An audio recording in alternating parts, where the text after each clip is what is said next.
In this video, we'll be taking a look at 4 NBA games happening on January 14, 2026, and providing you with free team picks and total picks for each one of those games, so 8 picks in total. Welcome back to Cash Out Sports. Let's dive right into it. Oh, and don't forget to subscribe and to click the bell icon to get notified as soon as these videos get released, so that you have more time to plan out your bets as we provide these videos on a daily basis. I can guarantee that you'll have all the important information that you'll need on these 4 NBA games after fully watching this video. One more thing before we start, if you would like to gain access to our best exclusive sports picks to take your journey to the next level, then check out our Patreon in the link down below, where we offer our best single picks, parlay picks, and much more. Now let's get started. Cleveland Cavaliers versus Philadelphia 76ers. The Cleveland Cavaliers head to Philadelphia to take on the 76ers on Wednesday night, and it is one of those matchups that looks simple on the surface but has a few little wrinkles underneath. The Cavs are coming off a small roller coaster, beating the Timberwolves, then slipping against the Jazz, and now lining up against the Sixers. They have still managed to win 5 of their last 8 games, so they are not exactly spiraling, just wobbling a bit. On the other side, the 76ers have quietly been putting together a stronger run. They beat the Magic, split a mini set with the Raptors, and now get the Cavs at home. They have taken 6 of their last 8, so form-wise they are slightly ahead, and you can feel that confidence creeping in when a group starts stacking wins like that. In terms of bodies available, the Cavaliers are still without Max Strus and Dean Wade, which chips away at their depth and spacing even if the rest of the roster looks about as healthy as it has in a while. They had been rolling nicely before that slip against the struggling Jazz, which makes that loss sting even more, because those are the games good teams like to handle cleanly. The 76ers, by contrast, do not have a single player listed on the injury report at the time of this write-up. A couple of guys had been tagged as probable, but nothing that really shook confidence, so you can reasonably say they are healthy. If their main stars like Embiid and George stay on the floor, this version of Philly is only going to get stronger as rhythm builds. There is a bit of recent history that leans toward Cleveland, since the Cavaliers have taken 4 of the last 5 head-to-head against the 76ers.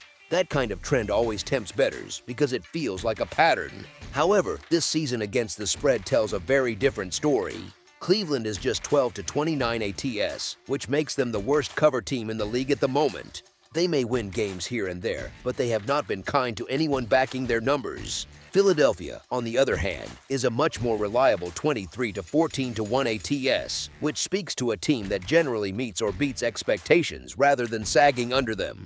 With the Sixers healthier, in solid form, and playing at home, the numbers and current trajectory point more toward trusting Philadelphia to handle their business against the line, even if Cleveland has had their number in the recent past. As our first pick for this matchup, the Philadelphia 76ers to win and cover the spread as favorites is our full game side pick. The Cavaliers are putting up 120 points per game on 47.1% shooting while giving up 117.6 points on 46.7% shooting. They hit 35.3% from 3 and 78% at the free throw line. Defensively on the perimeter, they are allowing opponents to knock down 38.5% of their threes, and they are grabbing 44.6 rebounds per game, which helps fuel extra possessions but also hints at a lot of shots going up.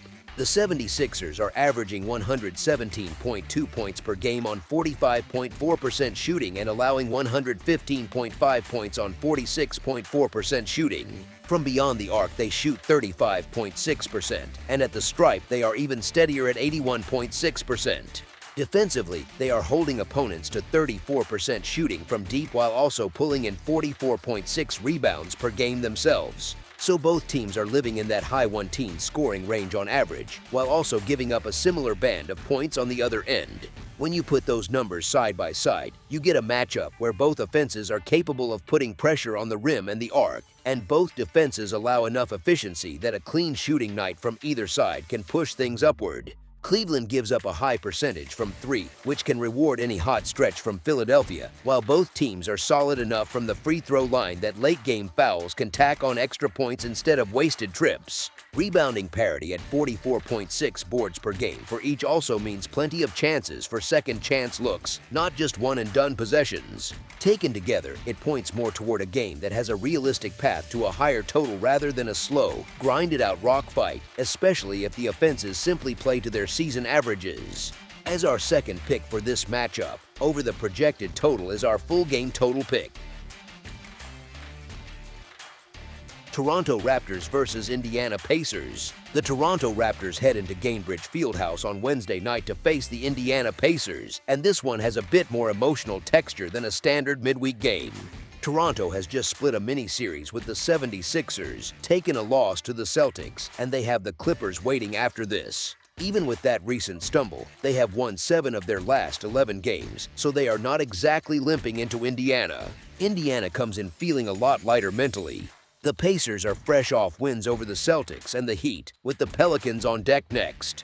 They have strung together 3 straight victories, which, for this group, actually marks their longest winning streak of the season. In terms of personnel, the Raptors are still without Jacoby Walter, R.J. Barrett, and Jakob Poeltl, which trims both their scoring options and interior presence. The Pacers, on the other hand, remain without Tyrese Halliburton, Obi Toppin, Isaiah Jackson, and Benedict Mathurin, so both teams are missing key rotation pieces. It is very much a next man up situation on both sides, even if the names are different. Toronto is coming off what was described as an odd pair of games against Philadelphia, where they grabbed the first one, then dropped the second by double digits. The quirk in that narrative is tied to Brandon Ingram, with the Raptors winning the first game when he was not in the lineup, then losing heavily once he returned for the second night of that back-to-back. He is mentioned on the injury report again ahead of Wednesday's game, but is expected to be available. For Toronto, the bigger swing factor here is the absence of R.J. Barrett. When he sits, their offensive rating drops to 107.9, compared to 120.6 when he plays, which is a massive gap in how efficiently they score. Their straight-up record mirrors that story, as the Raptors are just 8-10 SU without Barrett and 16-7 SU with him. So while the team can still function, it clearly does not hum the same way when he is not on the floor. As for Indiana, 3 wins in a row may not sound like a tidal wave, but for this version of the Pacers, it represents a meaningful shift. It took them almost 3 months to put together this kind of streak, so there is at least a hint that the group has found a bit of rhythm. Even so, they are not fully out of the woods with all those injuries lingering, especially with Halliburton still sidelined. A play-in tournament spot is described as probably out of reach, yet the team is still playing with pride, and this recent run shows they have not checked out on the season. Head-to-head, Toronto has taken both meetings so far this year, but the most recent one finished with only a 2-point margin. That kind of narrow finish reminds you that this matchup can tilt either way on small details. After that flat showing against Philly, it feels tricky to lean fully into trusting the Raptors again, especially on the road. Indiana has finally found something that resembles stability, particularly at the point guard spot, which has helped calm things down and give their offense more structure. The Raptors do come into this contest as the more consistent team overall, and on paper they deserve to be favored. They have also won 4 of the last 5 against the Pacers, which builds a natural case for them. However, they are banged up right now, missing important pieces, while the Pacers are described as being about as healthy as they have been all season despite the ongoing absences, and they have those 3 straight wins in their back pocket. 3 victories by themselves do not completely flip a season, but we already know from earlier stretches what Indiana is capable of when they are close to full strength and playing near their ceiling. On top of that, 7 of their 9 wins have come at home, which gives this building a bit of a comfort factor for them. Put together, it tilts the spread conversation toward backing Indiana to stay competitive and make use of that renewed confidence in front of their own crowd. As our first pick for this matchup, the Indiana Pacers to cover the spread as underdogs is our full game side pick. The Toronto Raptors are averaging 114.2 points on 47.2% shooting from the field while allowing 112.3 points on 46.1% shooting. From beyond the arc, they are hitting 34.3% of their threes and connecting on 77.5% of their free throws. Defensively on the perimeter, they are giving up 34.4% from deep, and they are pulling down 43.2 rebounds per game. The Indiana Pacers are averaging 111.2 points on 44.3% shooting and allowing 119 points on 48.3% shooting, which paints them as a team in more high-scoring environments. They are matching Toronto at 34.3% from 3 and sitting at 77.7% at the free throw line. On the other side of the ball, they are allowing opponents to shoot 33.8% from beyond the arc and grabbing 42.7 rebounds per game. When you place those numbers side by side, you get two teams that can both score enough to push a game forward and give up enough efficiency to keep the scoreboard moving. Toronto's strong field goal percentage and decent three-point shooting, paired with Indiana's tendency to allow 119 points per game on high opponent shooting percentages, lean toward a contest where defensive stops may come in bursts rather than in long stretches. The relatively similar rebounding numbers, 43.2 for the Raptors and 42.7 for the Pacers, suggest extra possessions for both sides instead of long sequences of one-and-done trips. With both groups capable of hitting free throws at around the high 70% mark, late-game fouls are more likely to add meaningful points instead of being empty trips. All of that points toward a matchup that has a natural path to a higher combined score if either side simply plays close to its season averages on offense and defense. As our second pick for this matchup, over the projected total is our full game total pick. Brooklyn Nets versus New Orleans Pelicans. The Brooklyn Nets head to the Smoothie King Center on Wednesday night to face the New Orleans Pelicans, and honestly, this matchup feels more like damage control than a statement game for either side. The Nets coming off back-to-back losses against the Grizzlies and the Mavericks, with the Bulls waiting for them next. They have dropped 7 of their last 8, so whatever momentum they once had has pretty much evaporated for now. The Pelicans are not exactly living the high life either. They have fallen to the Magic and the Nuggets in their latest outings, and the Pacers are on deck for them. They have lost 11 of their last 12 games, which is the kind of stretch that tests everyone in the locker room, from the star players to the last assistant on the bench. This is the last stop on a 3-game road trip for Brooklyn, and you can sometimes see teams take a small breath of relief in these spots, knowing they finally get to go home afterward. The Nets are still missing Haywood Highsmith and Zaire Williams, which trims their wing depth. On the Pelicans side, they have ruled out DeJounte Murray, Jose Alvarado, and Herbert Jones again, so their guard and defensive rotations are not at full strength either. Even with just one win since the calendar flipped to 2026, the Nets occasionally pop up with a surprise performance. This kind of game has that maybe this is one of those nights vibe for them, simply because the Pelicans have been in such a tailspin and Brooklyn has actually handled this matchup well in recent history. In the last 14 meetings, the Nets are 11-3 straight up against New Orleans and have covered in 11 of the last 15 head-to-head. That is not a small sample, and it is hard to completely ignore that kind of trend, even if both rosters have evolved. There is also at least a little positive news for Brooklyn on the offensive side. MPJ recently returned and put up 28 points against the Mavericks, and he is expected to play again here, which gives the Nets a much-needed scoring punch and some extra shot creation. When a struggling team gets a scorer like that back, it can settle everybody else into more natural roles instead of forcing secondary guys into starring responsibilities they are not built for. New Orleans, meanwhile, continues to leak points. They are coming off a 122-116 loss to the Nuggets, which fits the larger pattern. Opponents are scoring 122.4 points per game against them, which places the Pelicans near the bottom of the league defensively, only just ahead of the Wizards and the Jazz. At home it somehow gets worse, with 123 points allowed per game, which is the sort of number that makes any offense, even a limited one like Brooklyn's has been, feel like it has a chance to get comfortable. Changing those defensive habits takes time, and until some bigger roster or scheme shifts happen, it is hard to trust this group to suddenly clamp down consistently. These teams met about a month ago in Brooklyn, where the Nets won 119-101. MPJ dropped 35 in that game, and Brooklyn held New Orleans to just 36% shooting from 3. That result is still fresh in everyone's memory, so there is no mystery about whether the Nets can at least match up reasonably well with this version of the Pelicans. To be fair, the Nets have been bad over their last 8 games, and they are coming in off a loss to a struggling Mavericks team, which does not exactly inspire blind faith.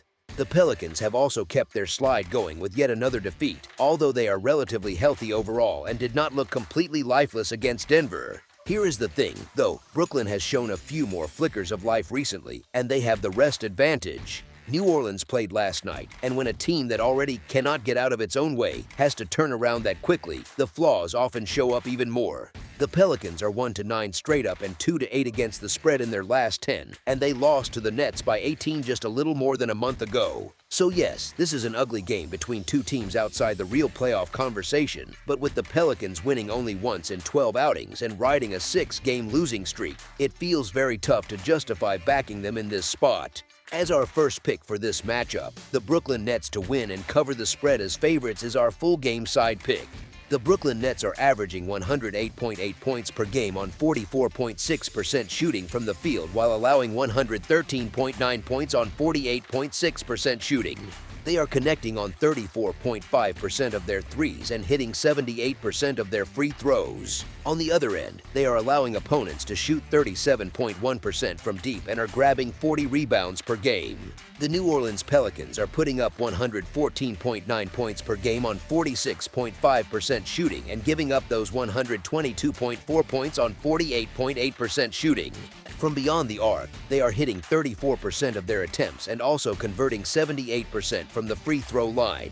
Defensively, they are allowing 36% shooting from deep and pulling down 43 rebounds per game. When you line that up, you get a Brooklyn team that has struggled to light up the scoreboard but defends at a level that keeps games from completely exploding, paired with a New Orleans team that scores well but gives up points in bunches. The Nets' offensive average of 108.8 points is not exactly explosive, and their field goal and three-point percentages suggest an attack that can bog down if shots are not falling early. New Orleans, for all its defensive issues, still has to rely on its own consistency to push the total upward, and that can fluctuate from night to night, especially with the emotional weight of a long losing stretch. Rebounding numbers of 40 per game for Brooklyn and 43 for New Orleans indicate a fairly standard volume of possessions, not some frantic track meet where every trip ends in a quick shot. Both teams are solid but not elite from the three-point line, and while their free throw accuracy in the high 70s is good, it does not single-handedly force games into extreme totals.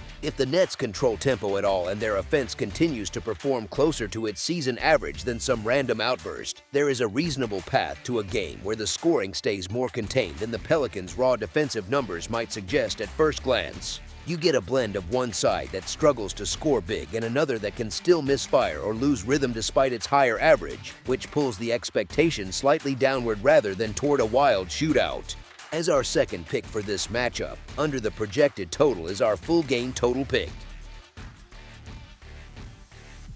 Utah Jazz versus Chicago Bulls. The Utah Jazz visit the Chicago Bulls at the United Center on Wednesday, and it is one of those matchups where you kind of wince no matter which side you look at. The Jazz are coming off a rough stretch, losing 6 of their last 8, with a strange mix of a humiliating defeat and a statement win sprinkled in. They took that brutal 55-point loss to the Hornets, which would rattle almost any team, then immediately bounced back with an impressive upset victory over the Cavaliers, easily one of their best performances of the season. Chicago's recent form looks a little more stable on the surface, with 9 wins in their last 16, but the picture gets messier once you zoom in. They just lost to the Rockets, then turned around and beat the Mavericks, and now they have the Nets next after this one. The Bulls are dealing with more injury issues again, and they were at least competitive in that close loss to Houston, although grinding through these games with a short-handed group takes a toll. The Jazz are still listed as missing George Niang and Walker Kessler, which limits their front court depth on paper, even though the current rotation is functioning with its main offensive pieces available. On the Bulls side, Josh Giddey, Kobe White, and Zach Collins are ruled out, so you are talking about a team that is again scrambling in the backcourt and around the edges of the rotation. In a spot like this, where both rosters feel patched together, the margins begin to matter more, things like rest, rhythm, and who is less worn down.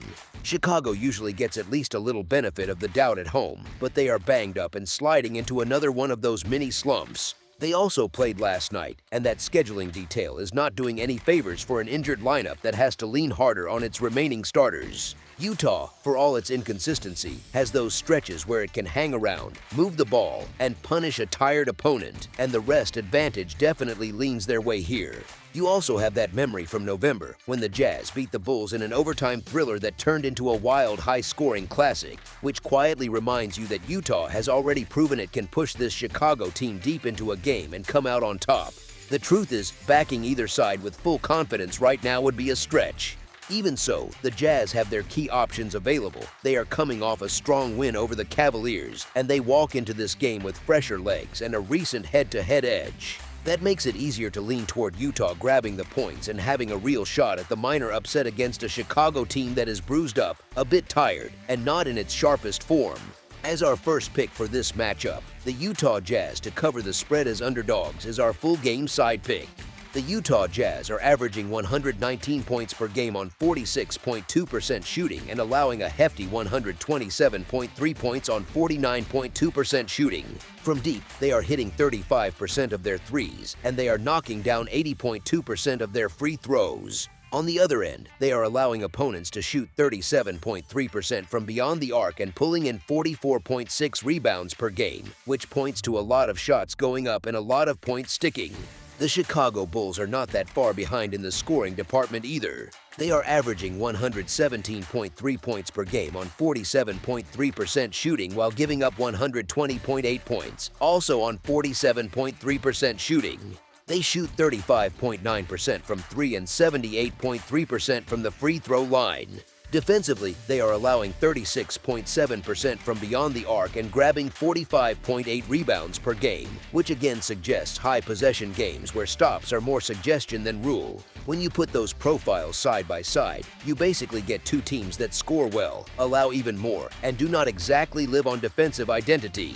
Utah's 127.3 points allowed and Chicago's 120.8 points allowed create a kind of double green light for scorers, especially when both offenses are over 117 points per game themselves. Their three-point percentages are solid enough that a normal shooting night can pile up points quickly, and with both teams in the high 70s to low 80s at the free throw line, fouls are likely to add real value to the scoreboard rather than wasted chances. Rebounding is strong on both sides, with 44.6 boards for the Jazz and 45.8 for the Bulls, so you can expect second-chance points to show up as well, not just one shot and done every trip.